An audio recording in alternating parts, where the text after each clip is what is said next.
thank you so much for joining us this evening. We're recording in an evening, but some people might be listening in the afternoon or so. But how are you? How are you doing?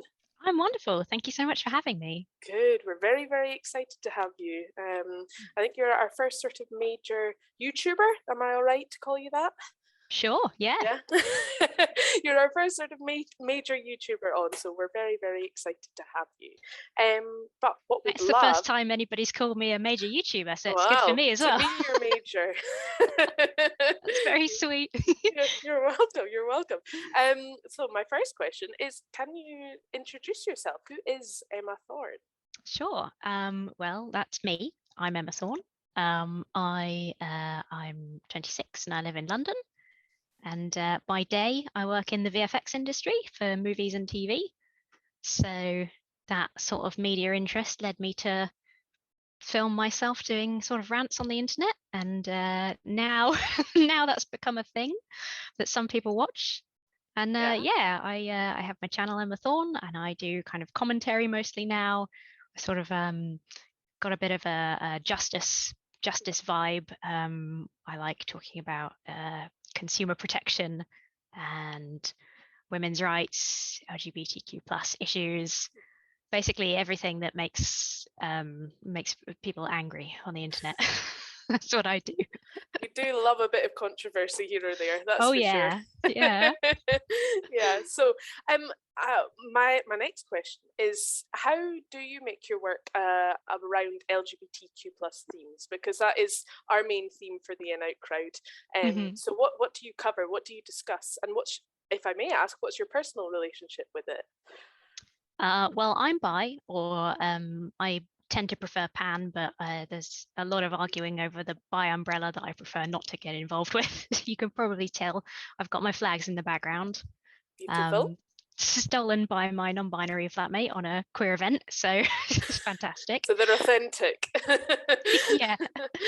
Um, yeah, so I sort of started making content on YouTube while I was figuring out my own sexuality and gender identity. So it just felt kind of natural to open up about that and start talking about it. And then when I started to understand myself better and get more involved in kind of activism, I found that issues, unfortunately, in the LGBTQ plus community were sort of at the forefront of the news just constantly. So my main uh, kind of goal, I suppose, is I make content that is produced by people at quite an extreme viewpoint, whose views will never change on whatever bigoted topic of the day is the thing. Um, but I hope to be kind of a middle ground for people who are maybe in a household that means that they're struggling with their orientation or gender, or that might be, I don't know, for example, reading like a girl defined book or Mhm, something by Nancy Pearcey mhm, and start to think, I kind of resonate with this, but I need to look into it more. And then I hope to just plot my content in the middle and hope that somebody sees it and then provide like a bit of a hopefully rational and kind of entertaining way of saying these things are actually myths and this is a starting point and here's some information and you can go and do your own research and you know don't believe everything you hear. So mhm. I guess I'm trying to act as like a preventative measure on that sort of road to extreme views. Yeah. And then just in general I talk about queer news and yeah, the rising hatred of certain groups that seems to be a problem at the moment, which again, very controversial topics don't Mhm. always do well on YouTube. But if one person sees them, and I think it's worthwhile. Oh yeah, absolutely. Well, you mentioned there Girl Defined and Doctor or Professor Nancy Piercy. Professor, Professor. yeah. Yes, I better not give her a title that she doesn't have. And we've got a short clip now to show all of our In Out crowd watchers about Girl Defined and also Professor Nancy Piercy. So here is that clip. transgenderism, abortion, hookup culture, things that are like in our culture, in our faces right now. I just have to step in again and say that the idea that things like different sexualities and being transgender are like new to modern culture is so far from correct. I'll do some proper digging and I'll throw some good sources into the description. Transgender people have existed throughout human history. I just showed off my Thomas the Bisexual Goose shirt because that is one of so many examples of queer representation in nature. Like, the idea that these things are exclusive to humans and exclusive to modern humans and simply a part of our modern culture is so incorrect. On the back of that short clip of your YouTube, how did you find out about Girl Defined, and how did you find out about Nancy Pearcey? And could you give just a tiny bit more extra information as to who those people are? Sure. Girl Defined, I basically heard about because they're massive. A lot of content creators have been talking about them, and they are very controversial. They are, again, the sort of people at the top of that kind of extreme level of belief. But they discuss things in a way that appears very wholesome and is very alluring.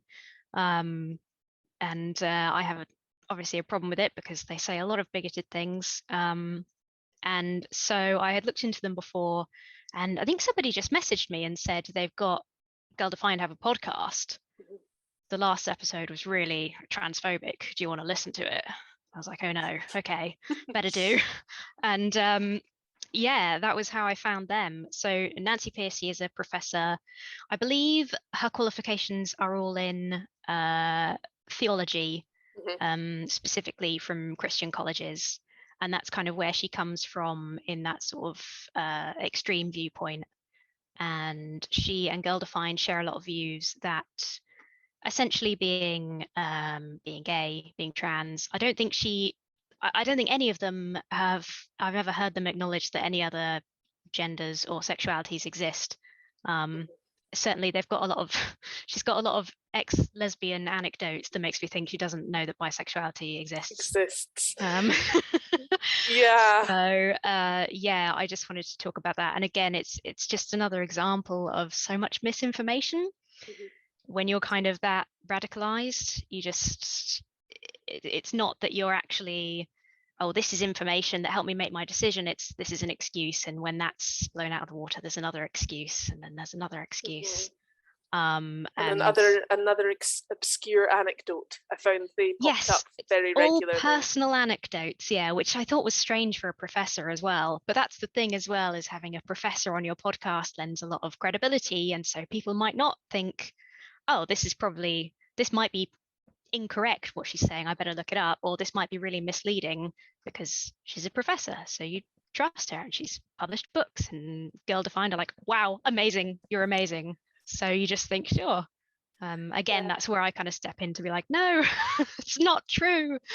Absolutely. That came through very, very clearly when I watched that specific episode of your channel. Yes.